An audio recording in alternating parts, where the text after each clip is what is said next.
it's interesting you mentioned that. Now, somewhere in the middle of last year, I attended a dialogue. One of the panelists for the dialogue is a local guy. For the lack of a better word or a better term, he is a cultural advocate, not an activist. His name is Edin Ku. His father's a historian, Kukeke. So he runs an outfit.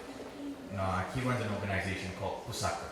So he goes around trying to not actually really preserve the traditional performing arts, but rather just to help give them space and access to new space to just perform. Now, during that dialogue, he mentioned some really important, some really profound things. He says that the Eastern, the Oriental performing arts traditions are ritualistic in nature. And I think that is probably one of the reasons why any Eastern performing arts form has such an appeal. But he then went on further to explain where did this spiritual nature come from. And these spiritual characteristics, rather, came from the fact that these performing art traditions originated from a spiritual place. So that's how culture back then was not exactly preserved, but articulated in a group of people, in a nation. So if we have certain needs, we have needs every day to look back into ourselves and reconcile with ourselves, and then look up and then look at this bigger being and bigger power, and calm down and then rest for the day and thank whoever we feel that we needed to thank. Because obviously we know that we weren't alone. So this spiritual side of things took shape in many forms. So when in its non-performing arts form, it became customs. You go out of the house, you do a certain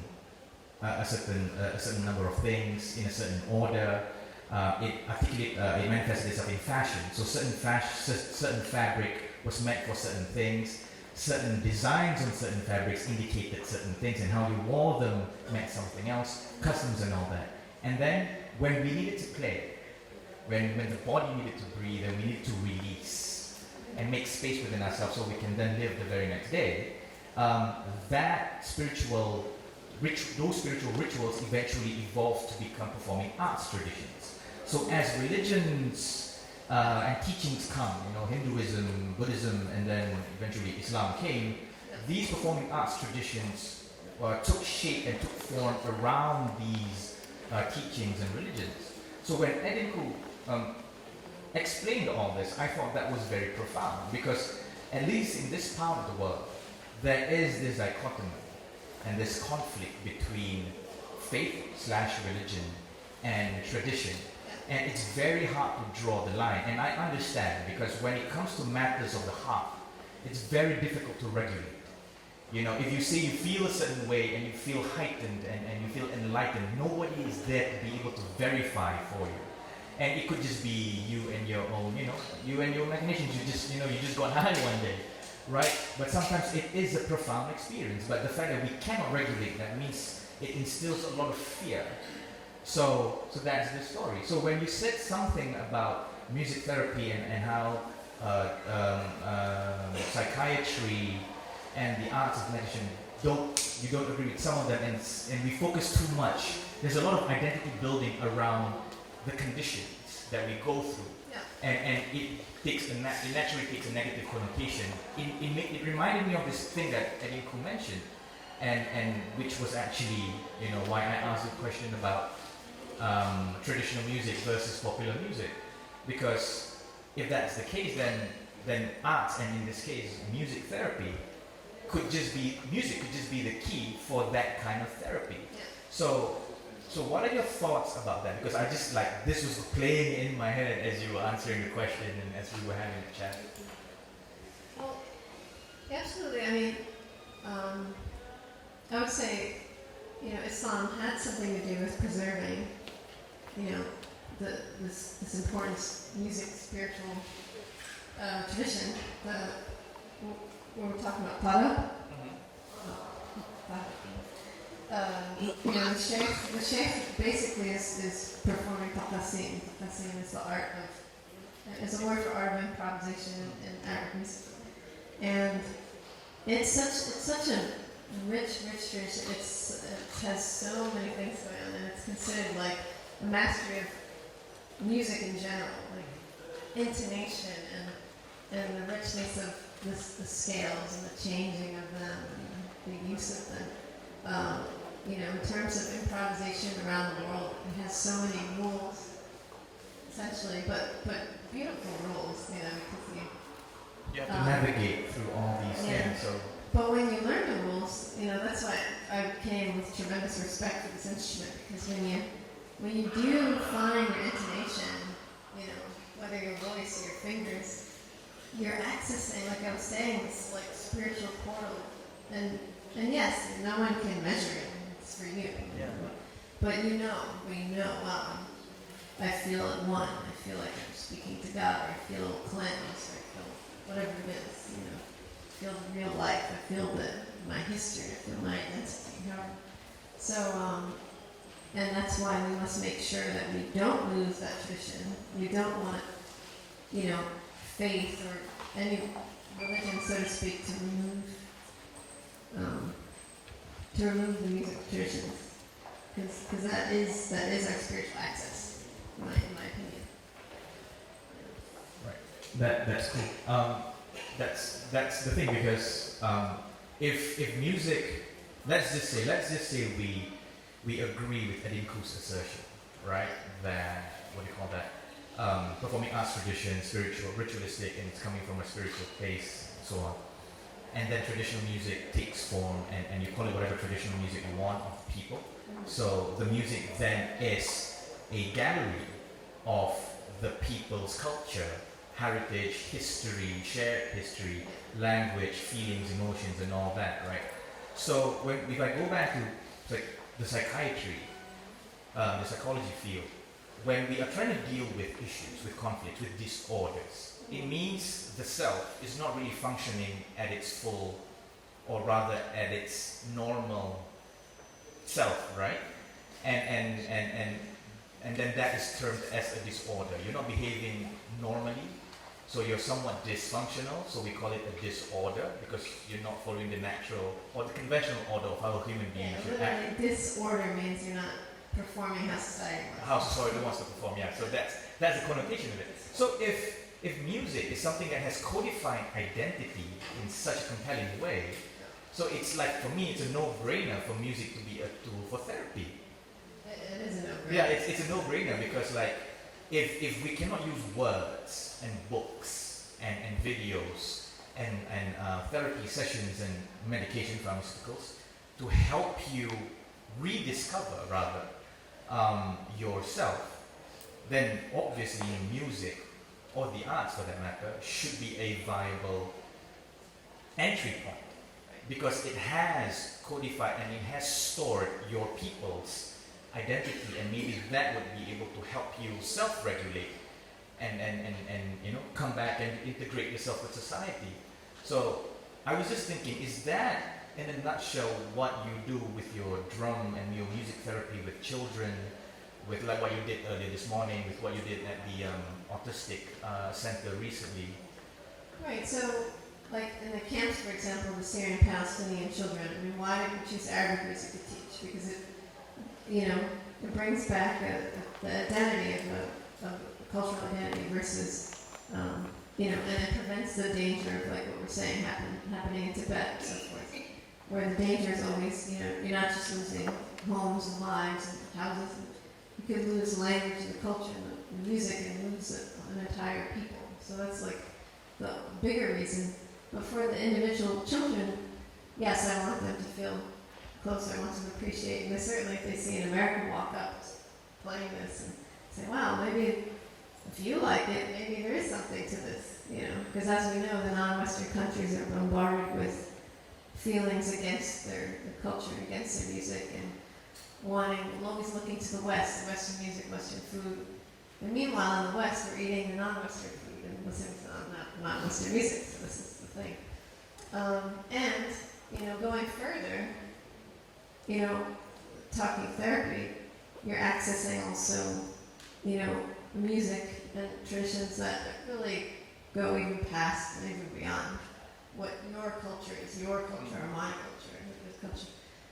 We're talking also just ancient music. That's what I'm saying. That ancient shamans or Pythagoras, like they knew how healing and powerful it was, and that's why they wanted to preserve it. So it's twofold. It's you know. So could you play a little bit some of the tunes or some of the, I don't know, drum stuff or percussion stuff that you use to during these therapy sessions? Maybe a couple, like one for youth that are normal by societal standards, and one more maybe for people who are suffering from any kind of disorders, and share a bit about that if you can. Well, sure. I mean, what was important to me was to show that, well, first of all, these drums are affordable and accessible. This drum is the one that I was talking about. Is very old to the world and exists in every culture, including the Malay culture. There's the Malay version of the frame drum. And all these drums, even if they're considered Middle Eastern, are really so important to the old tradition of drumming and language. So when we talk about more of the healing side or therapeutic side or meditative side of drumming, you know, we focus on some of the ancient conversation around this drum, which is the different tones we have. We have doom, which is considered a feminine tone, a mother tone, a deep tone is called like the water tone. That we call the fire tone or a masculine tone. This is considered an earth tone, another feminine tone. And then we also have air, another masculine tone. So we have, the drum speaks all of these different things. And they all have their therapeutic qualities, if you will. They, in the language of the indigenous, of, you know, which we have natives and indigenous that still exist in practices to this day. You know, for them, this is a tool for everything, and for them, you know, the invisible world is the real world, is speaking to the nature and the animals and God and all, and they would laugh at our world, which we think is real. You know, they would laugh at this whole thing that we take very seriously. You know? So for, if you will, like the youth that, for the youth that are considered disordered, we did a very common ceremony this morning that inspires drumming and movement and vocalization, very free. You know, the fact of just vocalizing even animal noises or screaming or however, without any need to be in tune, is great for release. And also the science around the ceremony is really incredible. So when we're deeply asleep, we're in a state called theta, which is 4 beats per second of brain waves. And it's said that our brain is much more lit up in that state. And parts of the brain that are lit up are considered these little mystery zones that we feel are more of their centers, or I don't know, are the centers for perhaps our enlightenment or our spiritual, our, you know, where we speak. Same thing happens when, if someone were to take a psychedelic, or if you've heard of peyote or, you know, mushrooms, these things. The same thing, the brain lights up. It's perhaps a shortcut to that. And also, it's called drum journeying, does the same thing. So the ancients and the indigenous knew that if you beat the drum, and it requires no knowledge of drumming, it's just very straightforward. So anyone can do it, kids can do it.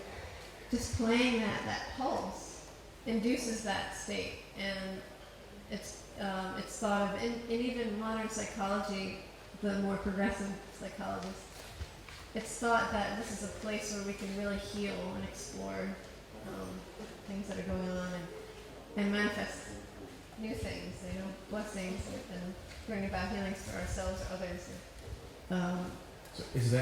So what song did you play for them for the workshop? Is there a specific song, or is there a specific song progression?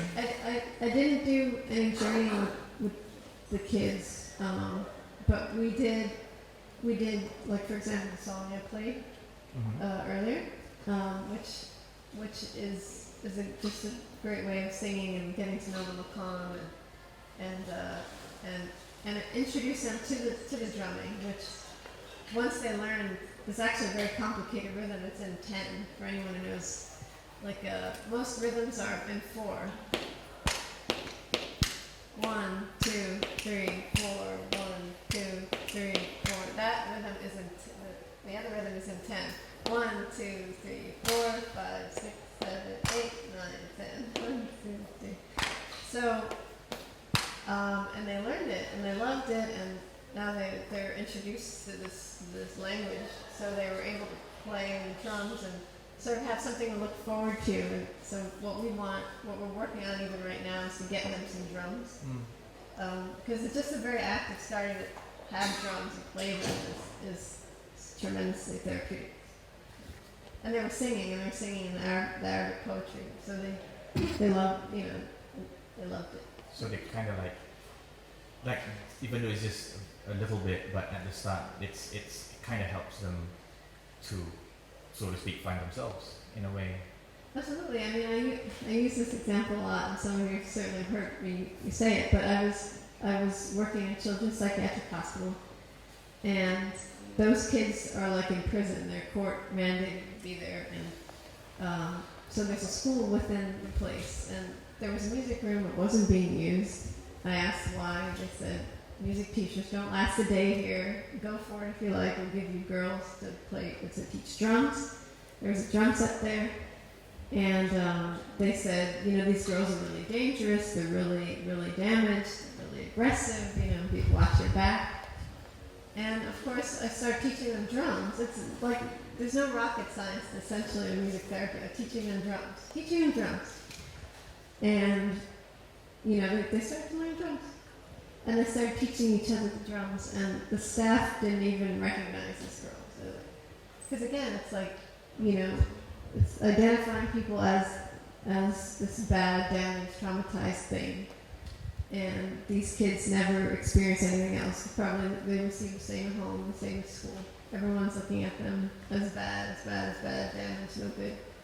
And then, of course, you internalize that, and that's all you feel about yourself. So, for example, some of the communities that we work with just on this tour certainly might feel that way about themselves. Whether the girls who were abused, or the refugees who lost their country, maybe certainly refugees feel many things like that too, like dirty or whatever it is, unwanted. So when you pick up a drum, suddenly you're none of those things. And I remember the girl saying to me in the hospital, "I'm a drummer," with this great pride, and I could tell whatever identity they had before wasn't there, at least for that time. But luckily, this is something you can take with you and continue. So it's really, it sounds overly simplistic, but yeah, it's usually the most simplest looking things are the most complex. Yeah. Because it's been there. So basically now, we've talked a lot about music therapy. Now, I think if it's not too much, can you just play a couple of stuff so the audience can have a sample of your work and hear you? Yeah. Sure. So I'll just do a little bit of what I did with the kids. So the scales themselves have emotions tied to them, and some of these scales are even played at different parts of the day, and like when you hear the call to prayer, that's in a particular scale, or there's this particular scale in the morning. So built in to these amazing ancient scales are what we call maqam, maqamat in plural, has all this like emotional information, you know, so that in of itself is therapeutic. So we first started to identify some of the scales by sort of the emotion they convey on the spectrum of happy to sad.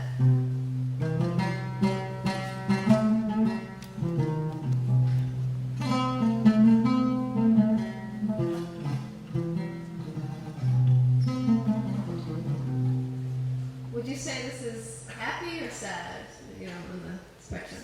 It's a mix. Mix, okay. Now we'll go to this one.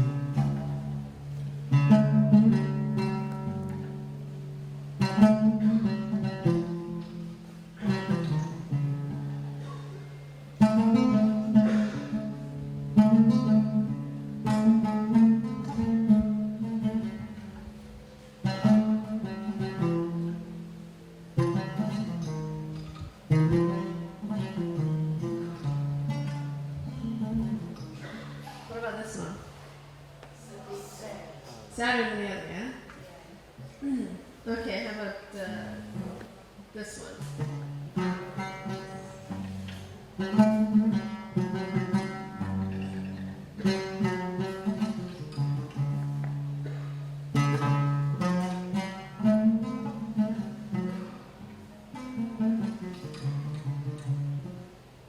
How about this one? Sad. A little bit different there, right? Yeah. Sounds doubtful. Doubtful, yeah, it's like you change just a couple notes. Now how about this one?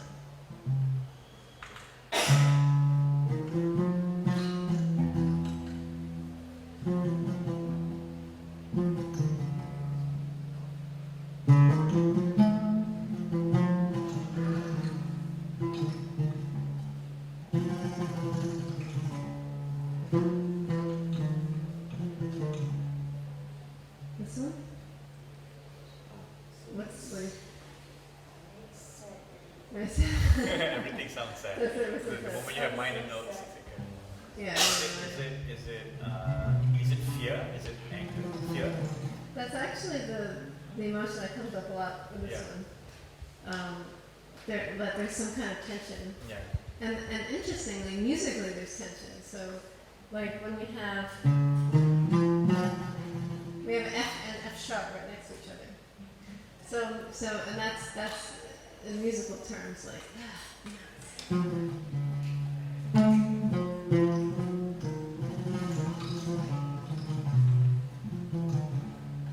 Now, when we release that tension, just change one note, the whole motion changes.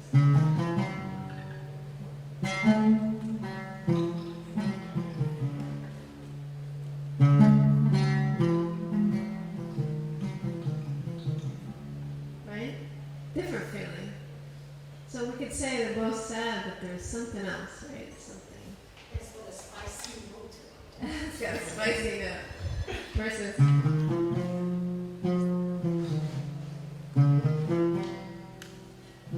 You hear the difference?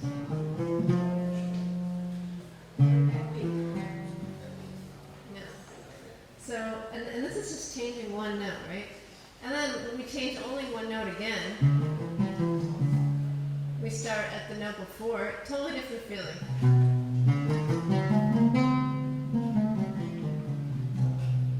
One note, different feeling. Yeah. So these are this amazing tradition of maqamat that, you know, we hear in secular music, we hear in the gambus and the nai, and, you know, improvising. And also the sheikh. The sheikh is using these. So the sheikh knows, you know, if he will be in one maqam and then he will switch, and then like the people will say, oh, or Allah, or Ya'in, or Ya Rahim, or, you know, however you feel like the thought of, so let's say the sheikh is doing,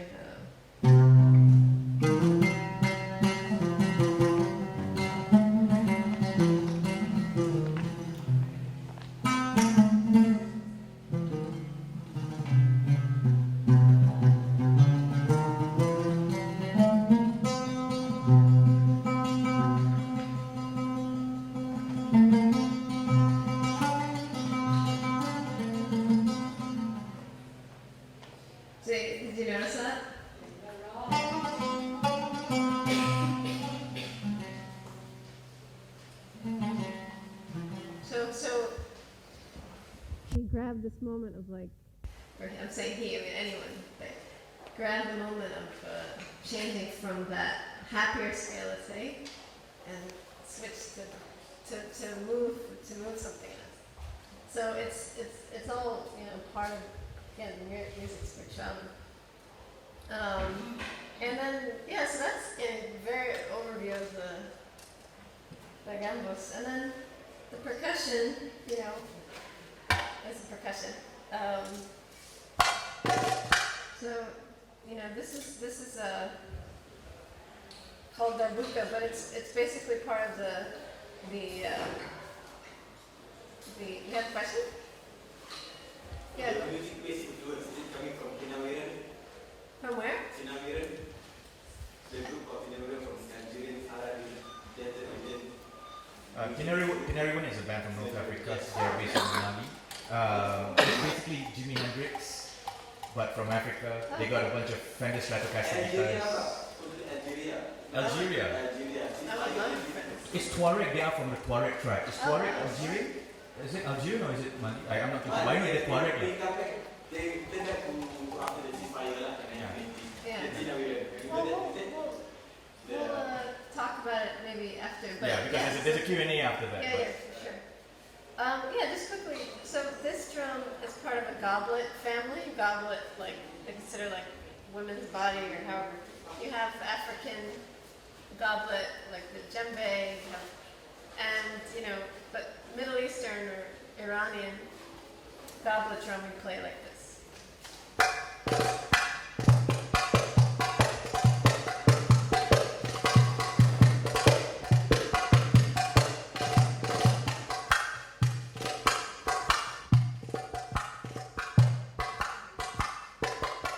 So I can affect the sound.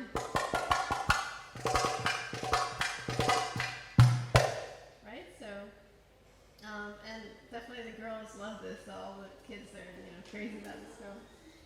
Is there a song you could play on that? Well, yeah, like we were playing.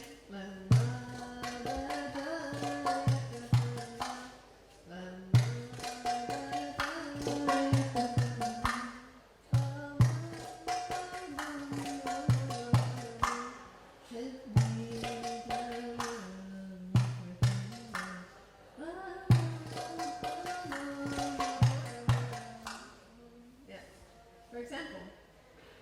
And then also we have, you know, this is part of the frame drum family. Tambourine family is descendant of frame drum family. They're both frames, round wooden frames. Tambourine, so some tambourines you hit against your leg, some tambourines the Middle Eastern tambourine you hold upright.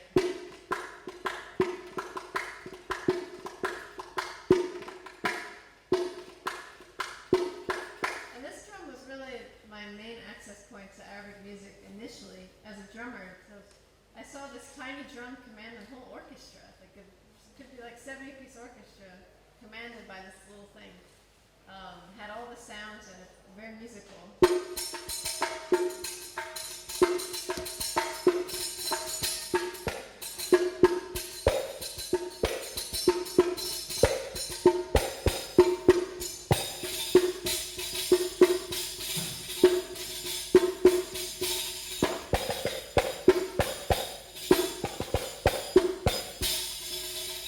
So it has a lot of sound, a lot of amazing possibilities.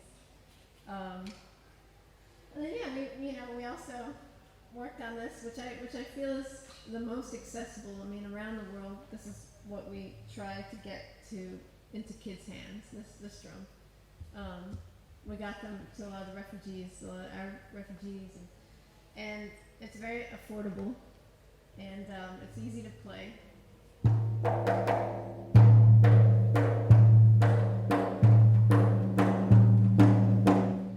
That's pretty cool. Was this it? I don't know. You did the tempo. 1, 2, 3, 4, and all of us four music. Was I standing or sitting? the 4/4 standard. I know that I did that. Because when you did the 4/4, what I remember was you showing it off when you had where you were This one? having. Yes, no. Correct.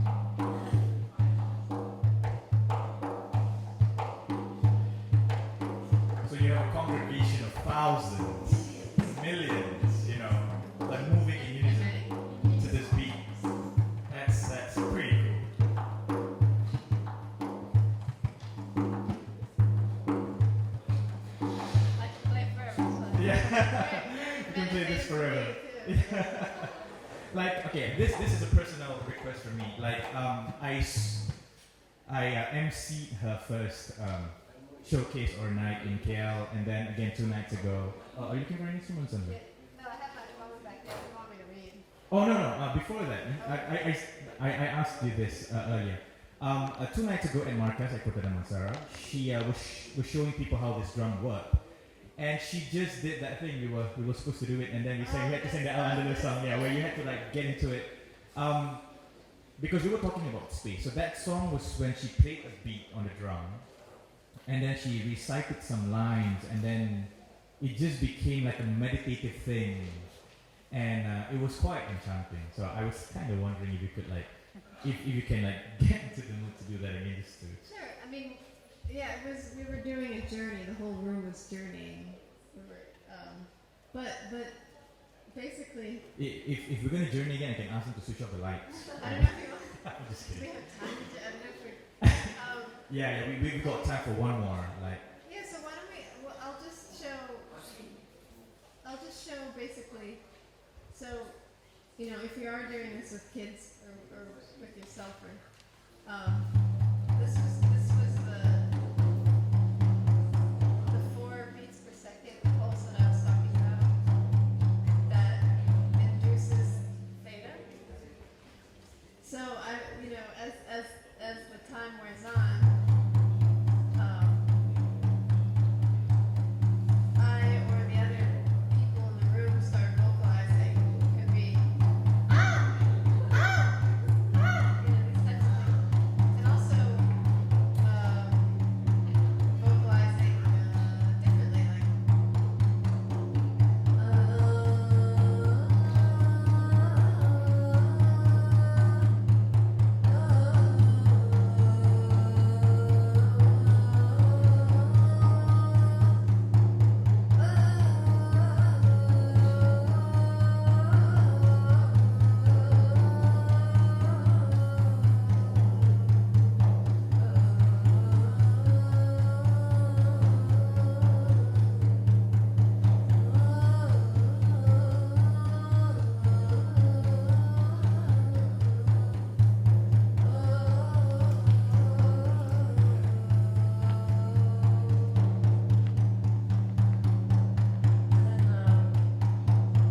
People are free also to just, scream like,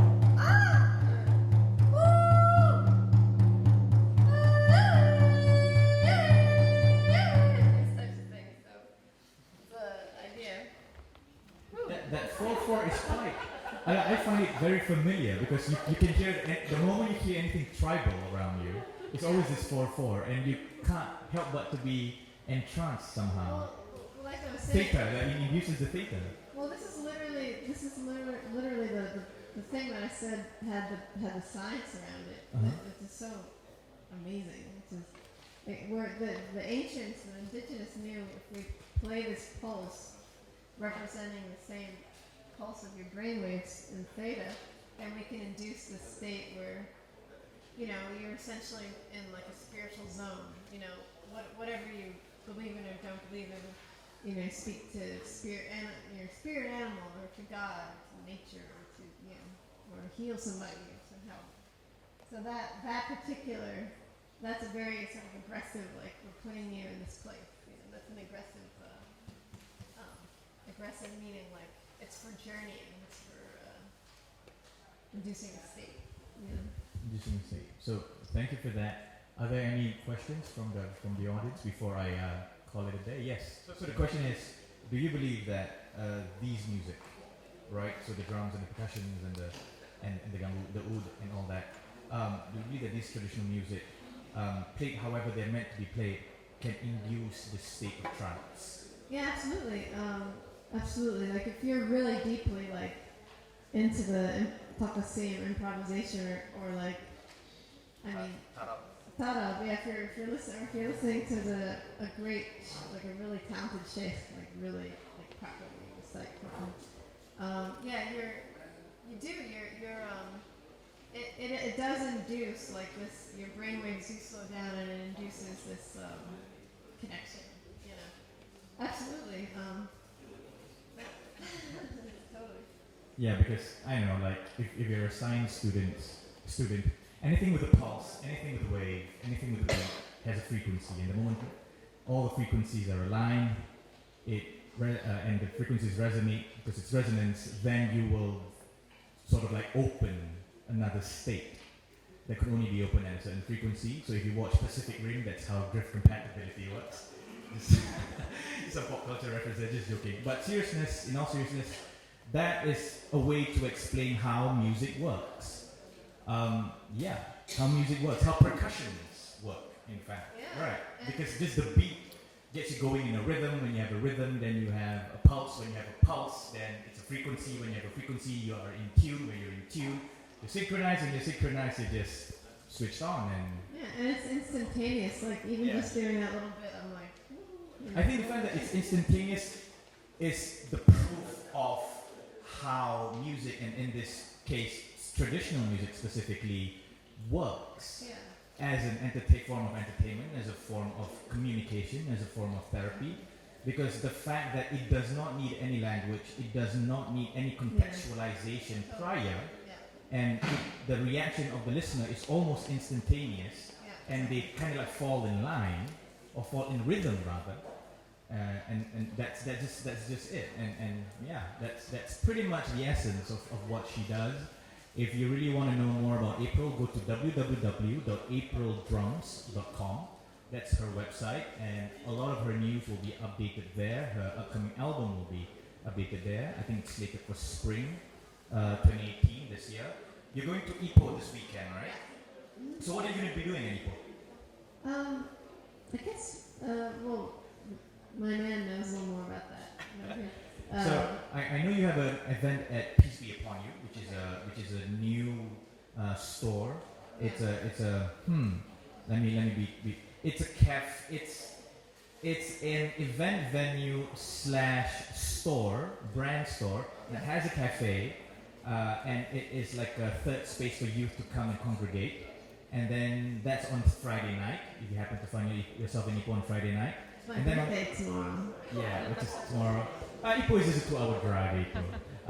And then on Saturday night, 31st, at Rumah Ipoh, which is an Airbnb. Oh, Saturday's the 31st? Yeah, Oh, Saturday. never mind. My birthday's on Saturday. Oh yeah, your birthday is today, isn't it? Or is it tomorrow? 31st. 31st, yeah. Yeah, it's a Saturday. So I'll be there. So Rumah Ipoh is an Airbnb. It was run by it was opened by a poet, quite prominent poet in the independent scene, Waniagi. She's since moved back to KL, but it's still being run. So you're going to be doing stuff there. There's going to be poetry. So I might just be performing there that night and hijacking the event. So if you want to know more, like I said, www.aprildrums.com. Sorry. Thank you for attending, and thank you for staying for almost 1.5 hours. You've been a very, very attentive audience. Can I just have a round of applause from everyone for April? On behalf, yeah, go I on. was just gonna say, if you follow Instagram, I'm posting all the tour updates, mostly there. What's your Instagram? Just April Centrone. April, A-P-R-I-L as in the month, Centrone, C-E-N-T-R-O-N-E. On Instagram, that's the best place to catch her for now. So on behalf of Crescent Collective, Jamal Raslan, signing off. Thank you very much, PETRONAS Art Gallery. Thank you very much, American Embassy. Thank you very much, guys. The mic is going to go back to the MC. Thank you, April. Thank you.